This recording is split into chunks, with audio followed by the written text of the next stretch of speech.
Assalamualaikum warahmatullahi wabarakatuh. Selamat berjumpa kembali dengan saya di mata kuliah Sistem Penghantaran Obat. Semoga kita dalam kondisi yang sehat selalu. Pada kesempatan kali ini kita akan melanjutkan diskusi kita pada bagian ketiga, yakni Proof of Concept dari Sistem Penghantaran Obat dengan Pelepasan Terkendali. Bagian pertama kita sudah berdiskusi terkait aspek fundamental yang bisa kita terapkan dalam mendesain suatu sediaan atau suatu delivery berbasis pelepasan terkendali.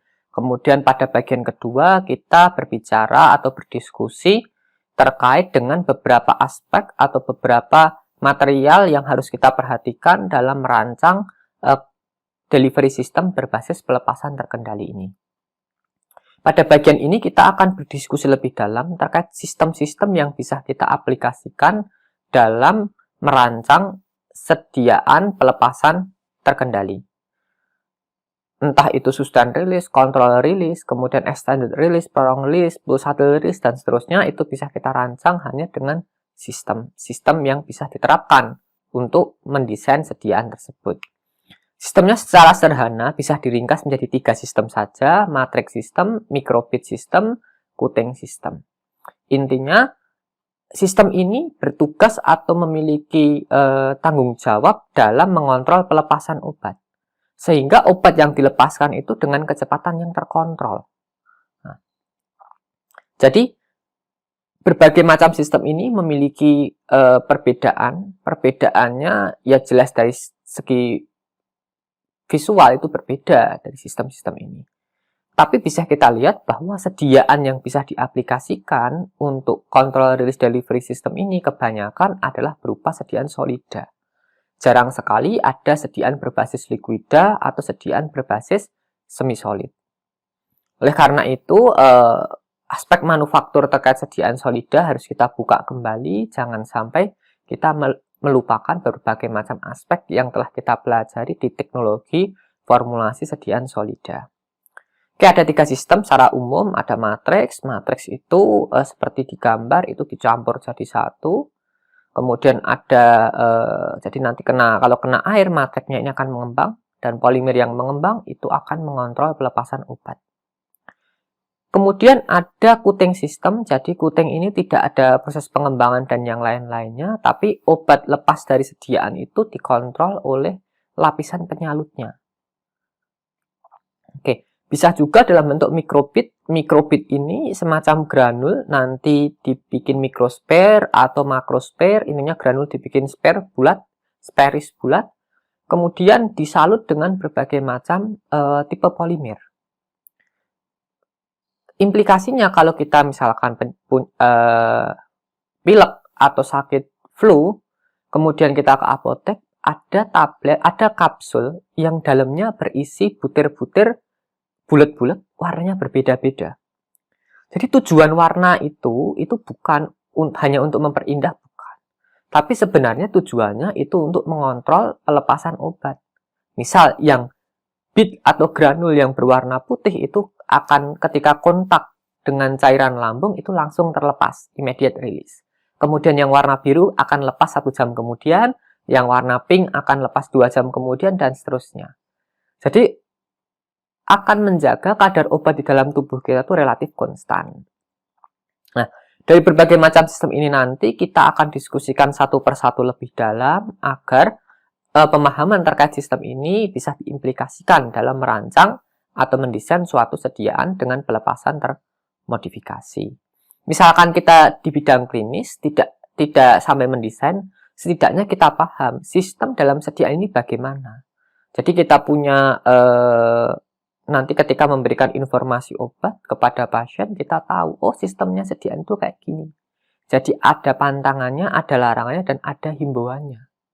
Oke, kita diskusikan satu-satu. Yang pertama ini matrix system.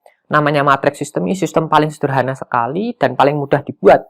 Hanya obat dicampur dengan polimer, dimix jadi satu, kemudian kita kempah jadi tablet. Sudah, nanti bisa lepas lambat. Tapi pertanyaannya, obat terlepas itu tergantung apa? Banyak sekali faktor. Faktor-faktor yang sudah kita diskusikan di video nomor 2. Yang pertama jenis kelarut dari obatnya dulu. Kelarutan obat ini sangat mempengaruhi dari sistem matrik ini. Jangan-jangan obat kita tidak larut, kita beri polimer yang sifatnya polimer ini akan bentuk lapisan atau gel yang sangat viskus. Contohnya HPMC viskositas tinggi. CMC santan gam itu akan membentuk viskositas yang tinggi.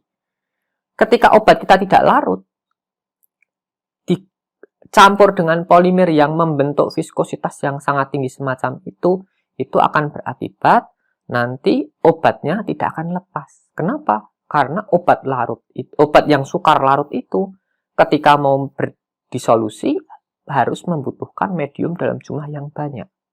Kalau dia terjebak dalam struktur gel yang mengembang, nanti tidak akan bisa larut. Oleh karena itu, strategi untuk purely water soluble drug kita memakai sistem erosi. Jadi polimer ini kita modifikasi viskositasnya, jadi ketika proses pengadukan diaduk itu dia akan tererosi pelan-pelan. Ketika tererosi, serpian yang tererosi nanti akan terlarut karena polimernya itu bersifat hidrofilik, suka air. Ketika diaduk dia terlarut, ketika terlarut nanti obatnya akan ikut melarut. Secara sederhananya semacam itu. Jadi ini bisa juga diterapkan dengan obat larut ataupun obat tidak larut. Begitu juga dengan proses membantu manufakturnya, misal filler dan lubrikan yang kita gunakan. Karena dalam kita memformulasikan obat, ada bahan obat dan polimer, itu mesti ada bahan tambahan yang kita gunakan, yakni filler. Nah, si filler ini bertujuan untuk apa? Biasanya untuk memperoleh bobot tablet sesuai yang dikehendaki. Oleh karena itu, pada pemilihan filler ini kita harus pertimbangkan juga kelarutannya. Sistem yang kita rancang bagus, obatnya bagus, tapi fillernya tidak tepat, nanti bisa merusak dari struktur matriks yang mengembang.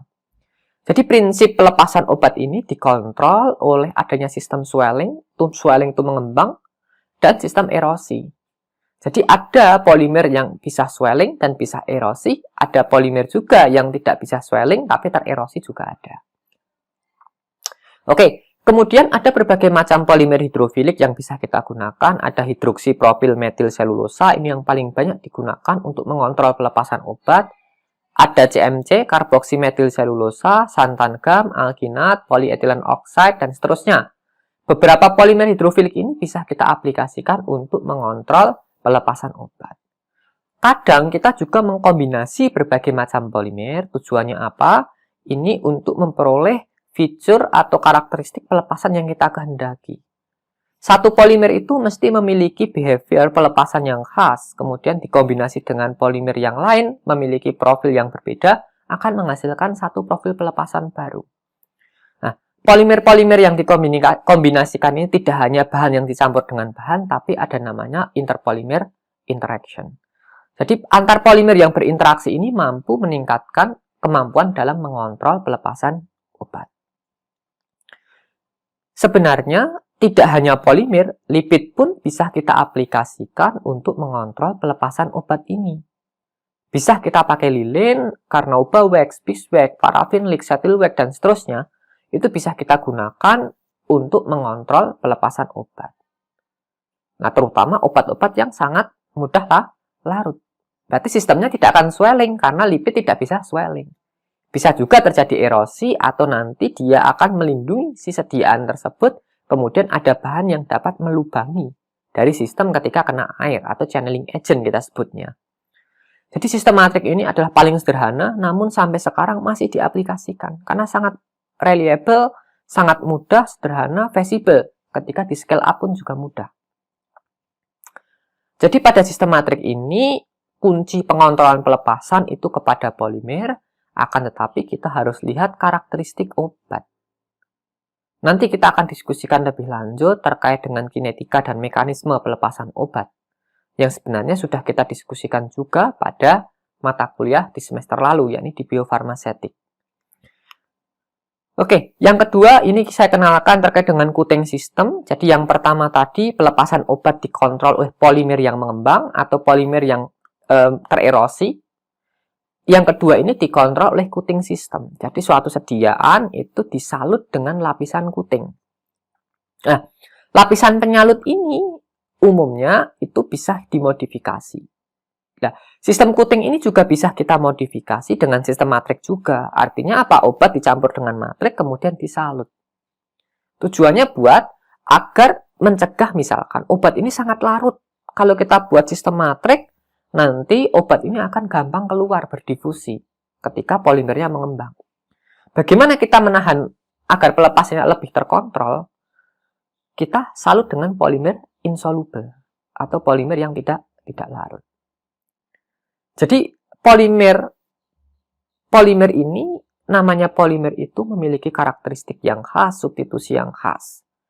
Ada berbagai macam polimer, misalkan eudragit. Eudragit itu nama polimer umum. Ada eudragit E, itu untuk ambient protectant, jadi untuk disalut, tujuannya untuk melindungi dari lingkungan. Ada eudragit L atau eudragit S, itu untuk entry cutting. Eudragit RS itu untuk control release delivery.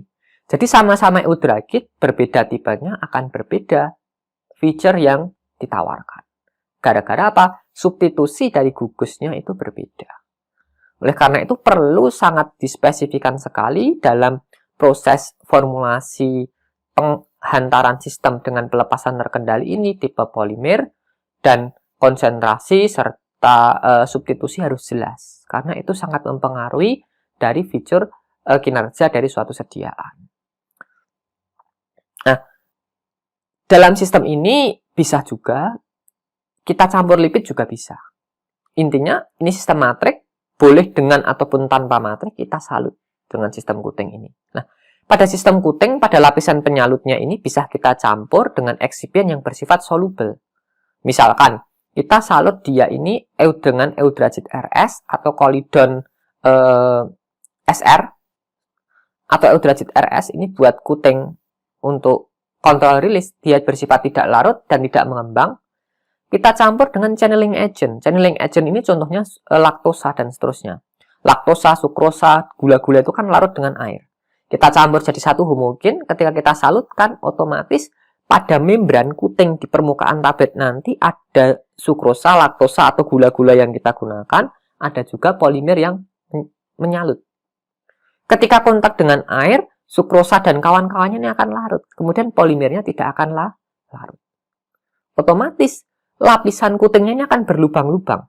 Nah, lubang-lubang ini dipengaruhi apa? Jumlah sukrosanya, kemudian konsentrasi yang digunakan, kemudian proses penyalutannya berapa lapis, itu akan mempengaruhi. Pori-pori ini nanti yang akan mengatur penetrasi air masuk ke dalam sediaan.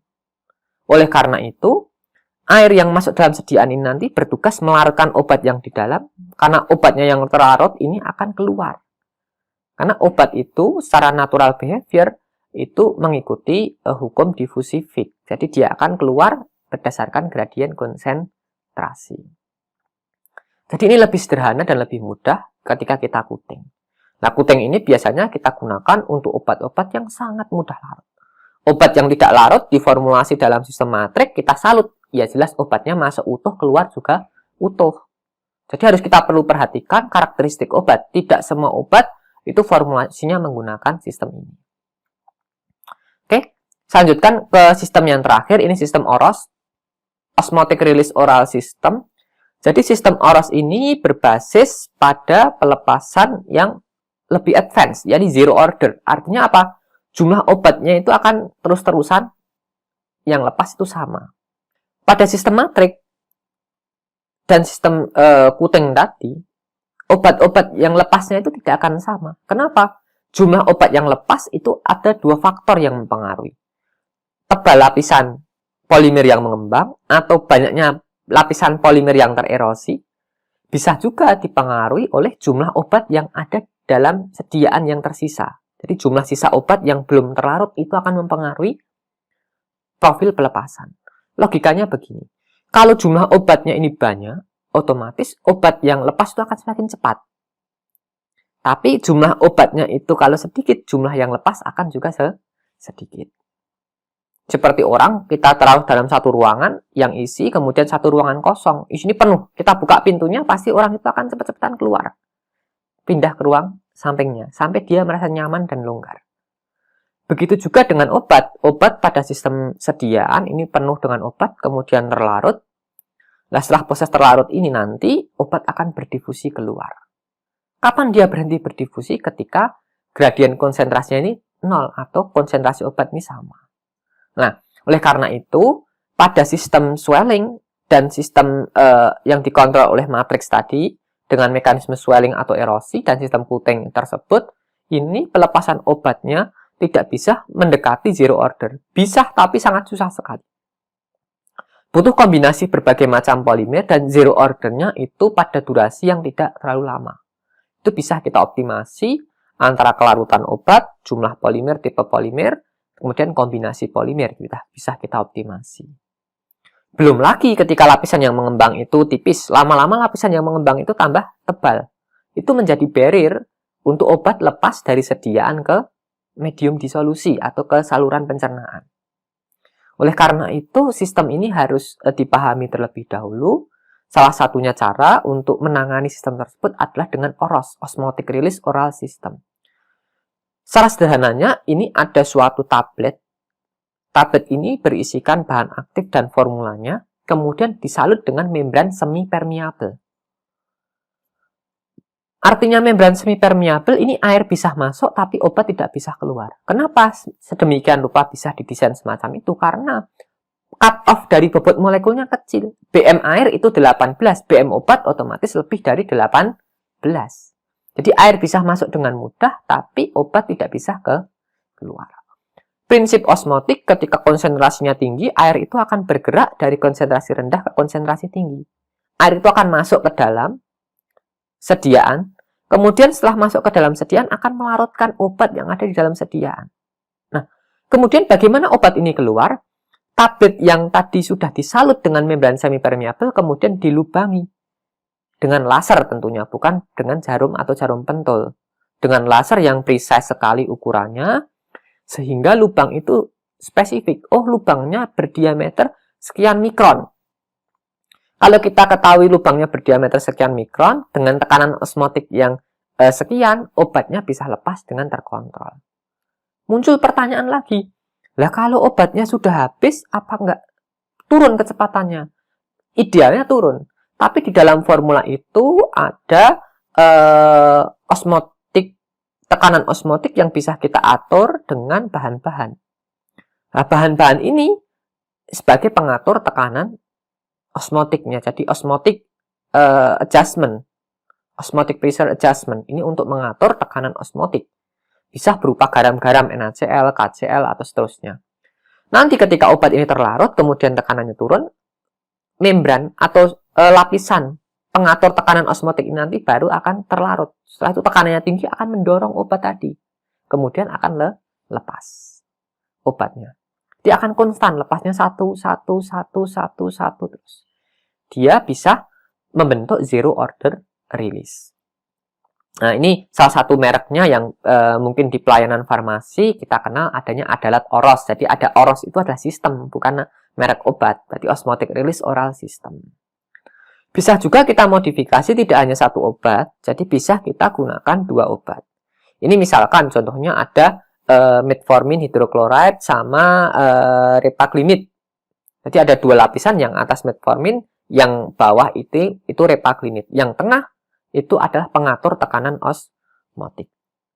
Kenapa tekanan osmotik diatur di tengah? Karena air itu akan masuk lebih dahulu di permukaan, akan melarutkan metformin dan repaglimidnya. Kemudian keluar. Setelah habis, baru air itu akan mengenai pengatur tekanan osmotik. Larut, kemudian baru nanti tekanan osmotiknya akan mendorong obat lepas secara perlahan melewati lubang. Jadi laju pengontrol pelepasan obat ini tergantung dari lubang ini. Kalau lubangnya tidak precise, maka obatnya juga kan tidak pas keluarnya. Nah, sistem ini bisa menangani initial burst release. Artinya apa? Ketika sistem matrik itu salah satu kelemahannya, yakni ketika masuk dalam tubuh, namanya sistem matrik itu kan obat kita campur homogen dengan polimer. Berarti di permukaan tablet ini ada obatnya juga. Ketika masuk ke dalam saluran pencernaan atau medium disolusi, obat-obat yang ada di permukaan ini akan larut. Ketika larut, akan terjadi yang namanya initial burst release. Jadi obat itu akan lepas secara cepat sekali di awal waktu. Nah, ini sangat berbahaya. Kalau brush release ini mengakibatkan sistem disruption, artinya apa? Dia akan bentuk celah-celah pada polimer ini, kemudian air masuk secara tidak terkontrol, bisa rusak sistemnya. Yang kedua, ini obat profil pelepasnya akan naik terlebih dahulu, baru akan pelan. Efeknya apa? Dia akan menurunkan waktu durasi dari sediaan ini melepaskan obatnya. Harusnya kita desain lepas dalam jangka 12 jam, tapi gara-gara sistem ini terjadi brush release ini, nanti bisa juga hanya 8 jam, 9 jam, dan seterusnya. Nah, jadi sistem OROS ini akan menutupi kelemahan dari sistem Cutting ataupun sistem matrix. Sistem matrix ini brush release. Nah, brush release ini bisa ditutupi dengan disalut saja. Jadi obat yang lepas secara perlahan saat tidak terkontrol tadi bisa ditutupi dengan disalut saja. Disalut tersebut itu juga tidak bisa mengontrol obat dengan pasti. Karena apa? Channeling agent atau porositasnya itu juga tidak pasti. Tapi sistem nomor 1, matriks itu paling mudah, kemudian Cutting itu lebih sukar, dan OROS ini paling susah. Karena kita membutuhkan akurasi dan presisi terkait dengan lubang yang akan kita buat. Jangan sampai lubangnya itu terlalu besar atau terlalu kecil. Kalau terlalu besar, obatnya keluar cepat. Kalau terlalu kecil, obatnya akan susah keluar. Nah, jadi proses sistem ini akan relatif lebih kompleks dibanding sistem matrix ataupun sistem Cutting. Kita lanjutkan terkait dengan mekanisme dan kinetika pelepasan obat. Dulu pernah kita diskusikan terkait mekanisme dan kinetika pelepasan obat ini pada mata kuliah biofarmasetika. Pada mata kuliah biofarmasetika dulu sudah kita berbicara tentang kinetika difusi dan erosi pada suatu sediaan. Yang pertama bukan kita lihat dari hasil fitting pada persamaan zero order, first order, Higuchi, dan seterusnya, tidak. Akan tapi yang perlu kita lihat adalah karakteristik dari obatnya dulu. Tidak mungkin obat yang bersifat purely water soluble drug, obat yang sukar larut di air, dia mengalami sistem difusi obat keluar, tidak mungkin. Kenapa? Karena butuh medium yang banyak dalam melarutkan obatnya.